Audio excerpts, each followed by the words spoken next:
Hello and welcome to another Disney Lorcana spoiler video here at Hobbies and Happiness. My name's Dan. And I'm Jim, and Dan took my line.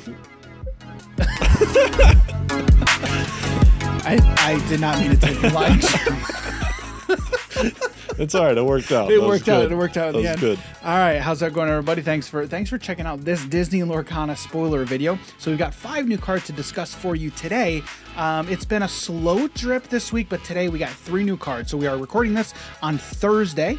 We got 3 cards today, and then we have one to talk about from last week, and then one earlier this week. Granted, this was a holiday week with July 4th, so that's what we're going to talk about today. But before we get into it, if you want to see more Disney Lorcana content from us, Dan and Jim, don't forget, hit that like button, subscribe to the channel, and hit that bell icon so you can be notified when we release new Disney Lorcana content at Hobbies and Happiness.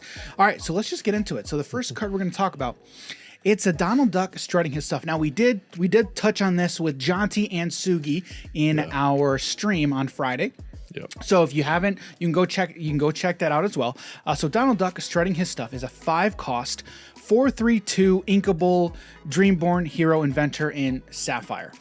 He's a common rarity card, and he just has Ward. So Ward is opponents can't choose his character except to challenge.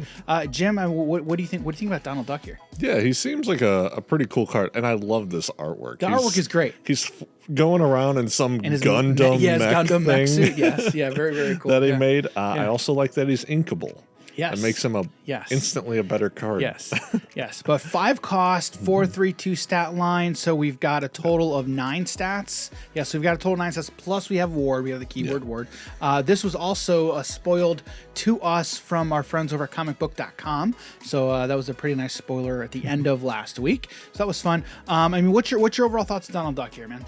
I do kind of wish he had a bigger toughness or willpower. I think it's willpower. Yeah, it's willpower. Yeah. I do kind of wish that he had a bigger willpower because he's kind of looking to already be a defensive card with that Ward. He's not going to be able to be targeted. And when you are questing with him or attacking, I do kind of wish he had that bigger butt. Yes. But there's been a few people who have said that as well. I didn't really see it before, but I kind of see it now, and I kind of understand. I get it. Yeah. I think I'd like that as well. It's just it's an interesting body, that 4/3/2 with Ward. Yeah. It just seems like a weird combination of stats on for 5 cost. So that's. I mean, there's not much else there for Donald Duck, but in all honesty, I think the best thing about this card is the artwork. It's phenomenal. I'm a huge fan. I love Donald Duck. And this is a common, we said? Yeah, this correct? is common. This is common. Yeah. Okay. So I noticed some little flavor thing. Yes. All right. He's got 5 cost, 4 attack, 3 defense, 2 will, and on a scale of 1 to 5 or 1 to 6 for the rarities, he's like 6. common's a 1. He's got all the numbers on him. I wonder, was that intentional? I don't know. It. That's kind of interesting. Yeah.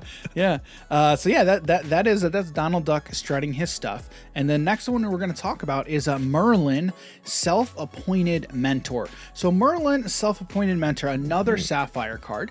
So Merlin's a 4 cost, 3/4/1 inkable Dreamborn mentor sorcerer. And then he also has the ability support, and support means whenever this character quests, you may add their attack power to chosen character's attack this turn. I don't think it's a called attack. It might be strength. I think it's strength. I think it's strength. Strength and willpower. Yeah, that strength sounds and willpower. right. Yeah. So Merlin got an interesting stat line, 3/4/1 with support. So whenever he quests, he can add that 3 strength to another character. That's a lot. We've seen this before on Hey Hey, but that was a 1 cost and with only that 1 attack or 1 strength. So really interesting here, Jim. What's your thoughts on Merlin here? I really like this card. Yeah. Okay. So while you're questing, you're going to be able to start going towards your win con, which is the lore. And then as long as you attack, you're not missing out on this support or his 3 attack coming in, which can be very big. Right. And not to mention, he has that 4 willpower. Yes. So that way he is more likely to be sticking around. Yeah. Really like this card. He's inkable. I think he's for 4 cost. I like this card a lot. So yeah, that stat line 3/4 is kind of what we were wanting to see with Donald Duck. So we get that with Merlin, but it's almost like he's almost like I don't want to say he's a 6/4, but he kind of feels like it, right? Because we've had this discussion before. Aggro strategies in this game are going to be very, very different from your traditional card game, right? So Merlin is kind of an aggro card because he's you're wanting to actively advance him towards your win condition with questing. But typically, from what we're seeing with cards that only have that one lore, you don't really want to be utilizing them for questing. You want to be utilizing cards that have higher lore values on them to do that.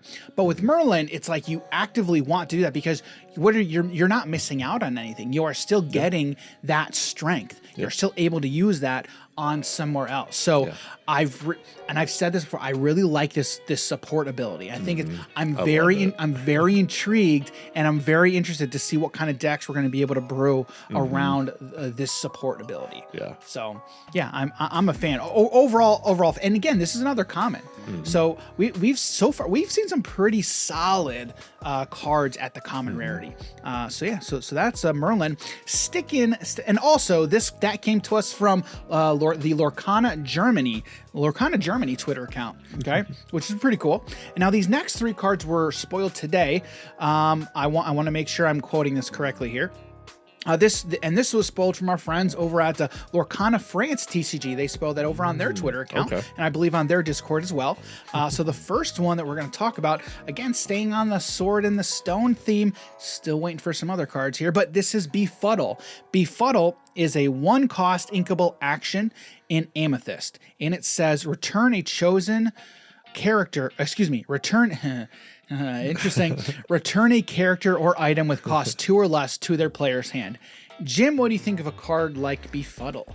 I kind of like this card a lot. Okay. It sets you up to be a low cost, start getting back your tempo a bit. Yes. And then on top of it, it's also inkable, so it's like if it doesn't ever matter for you to play this card, just throw it in your back row and you utilize it for cost. Right. Yeah, I like this card a lot. Yeah. It's definitely a tempo card, but that's okay. And I think these cards need to exist. They need to exist for those tempo strategies. Now, are you utilizing it outside of a tempo strategy? I don't think so. I mean, you could, you very well could, but again, it all depends on what kind of deck you're building and what kind of strategy you're looking to do. Now, there was talk today, especially in the Lorcana HQ Discord, there were people saying, "Does this get around Ward?" Okay, because it doesn't specifically it doesn't say chosen. Now, my understanding, get at me in chat in the comments if I'm correct on this, but my understanding is this does not get around Ward. That's my understanding. Now, again, coming from other card games, it should, because it does not specifically say the word chosen. So the only thing that I have to say about it is if the intent was this is not supposed to get around Ward, then it should say chosen. Okay. Now, is it semantics? It kind of is, but again, you have to put on the card specifically what you mean for them to do. Okay. And there's a reason, especially when you have keywords like Ward, which say if you're not specifically if it doesn't specifically say chosen. However, in this game, it's like I am still choosing it, but what does choose mean? You know what I mean? So all that being said, if this is not supposed to get around Ward, I think this card should say return chosen character or item. That's what I think. I think it needs to be printed with that if that's the intent. But that's what I have to say about it. What do you think? Us talking about it and other people talking about it, I think fits the theme of this card and the flavor so much because we're all befuddled by it. Never be afraid to have your mind boggle now and then. Was that the point? Dude, in all honesty, now that you say that, I wonder, Stephen Ryan, was that the point? Was that the point? Because if so, hats off. Hats off, my friends. I think that's brilliant. Beautiful. That's great. Because again, at the end of the day, what matters at the end of the day? What's the intent? What is the intent of the card? As long as you know the intent of the card, that's really all that matters. I thought we were going to say family. But sorry, my bad. Touche. All right, well, with that, speaking of Speaking of family, let's talk about this next card, a Simba Protective Cub. Ooh. Simba Protective Cub is an inkable 2/3/1 for 2 Storyborn hero Prince in Amber with the Bodyguard ability. Jim, what do you think? He's also common rarity card.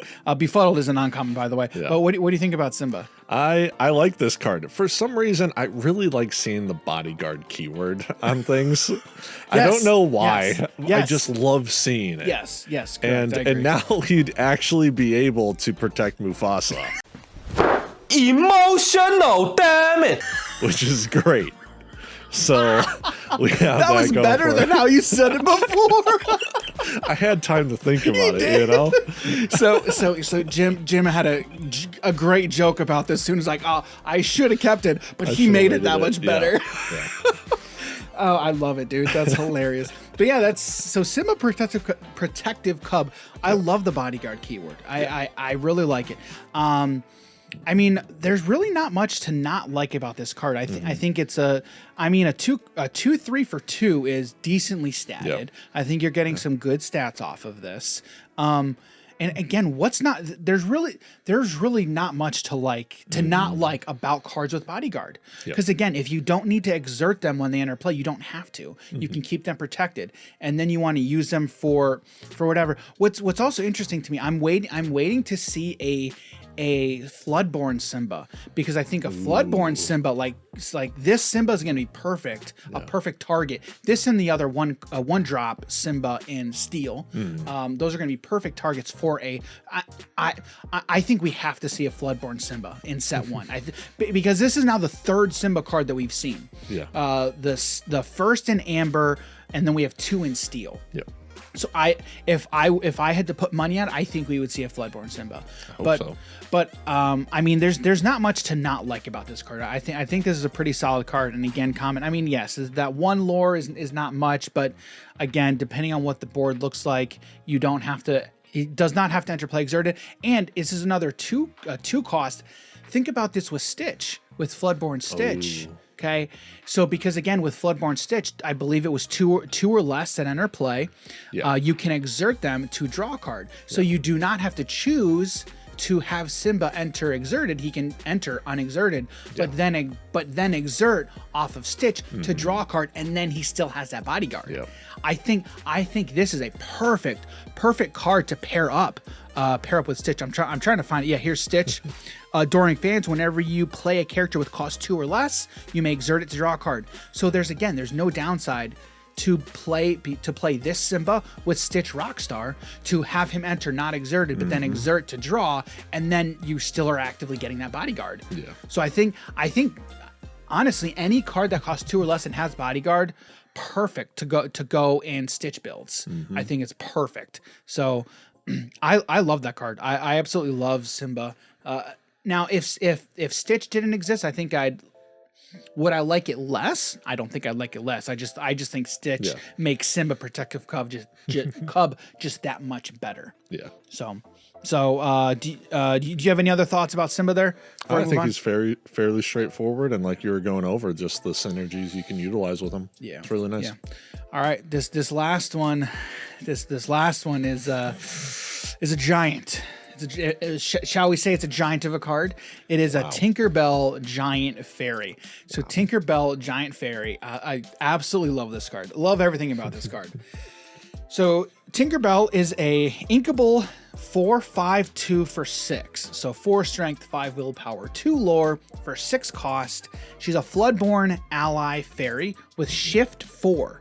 So you can cast her for 4 if you are playing her on top of another Tinkerbell card. And has 2 abilities. The first ability is Rock the Boat. When you play this character, deal 1 damage to each opposing character.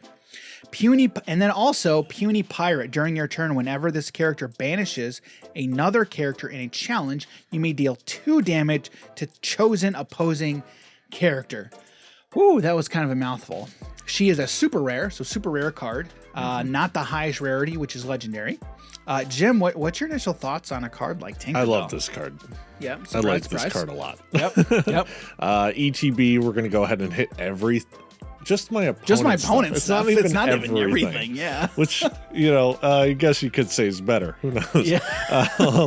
Instantly deal 1 point of damage. Yep. And normally that wouldn't matter too much in a game of Magic or where damage doesn't just stay out on the board. Yeah. But now in this game it does, which is beautiful. Yep. And then being able to, on the following turn, be able to come in, attack something, banish it, and then deal 2 more to everything out on the board. It's not everything. That second one is not everything. It's to chosen. To target. Okay, okay. Target. Still extremely good. It's 6 damage. Yeah. So 4 base, and then 2 additional to either that target. Well, it would not be the target because it has to be banished. It would have to be banished. Yes, correct. That's correct. Still amazing card. Yes. I like this card a lot. Yeah, yeah, and it's inkable. Yeah. So there's this is the first card I believe that we've seen that has AoE. Now it's not a board. It is not a board wipe. It is not even close to a board wipe. Yeah. Okay. And so for anybody saying we don't finally have it. We do not finally have a board wipe. This is not a board wipe. But it is the first card that has an AoE type of effect stapled onto it, which is great. Which is still great. If we get something that's just like an action, deal 4 damage to everything on the board, I would love that. Maybe even 5 damage would be great. Let's set it up. Call me if you need card balancing. All right, card design, whatever. Yeah. I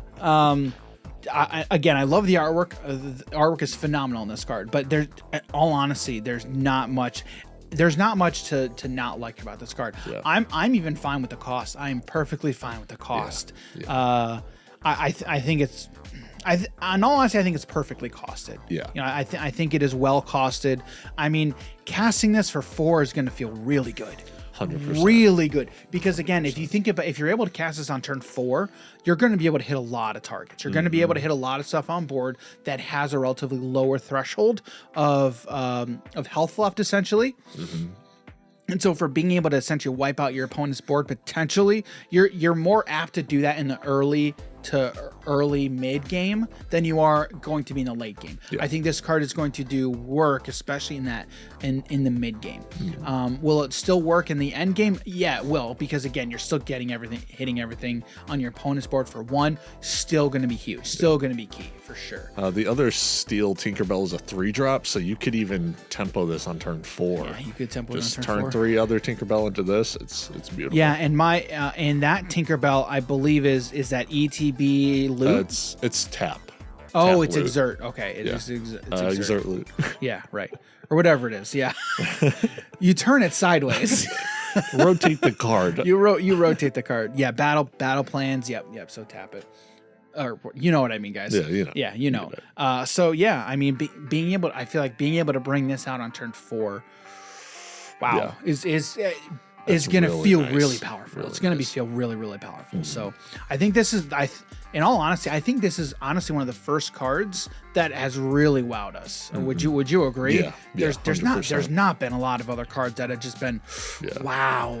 I think this is the first one that's really wowed, not only, but like everybody in the community is what it seems like. So yeah, so that's all the cards we got for you today. Really excited about that Tinkerbell. Of these 5 Tinkerbell, you have to pick Tinkerbell. Yeah, 100%. Yeah, I mean, again, I like Merlin, but of these, Tinkerbell is just a monster, an absolute monster of a card. So that being said, we're going to give it to you guys. What do you guys think? Do you like Tinkerbell or do you like Merlin? Or which of these cards are you most looking forward to? Don't forget, let us know down below in the comments which one you are most looking forward to play with and to brew around. So that being said, thanks everybody for checking out this spoiler video. And hopefully, don't forget, hit that like button, hit that subscribe button, and hit that bell icon so you can be notified when we release more Disney Lorcana spoiler content. It's almost here, man. It's almost here. A few more weeks, and I'm sure we're gonna be releasing quite a few other. We're about halfway. We are now approaching the halfway mark. So if you want to see more Lorcana content from us, don't forget, do all those things that we just talked about, and we will see you in the next Lorcana video. See you, everybody. Take care.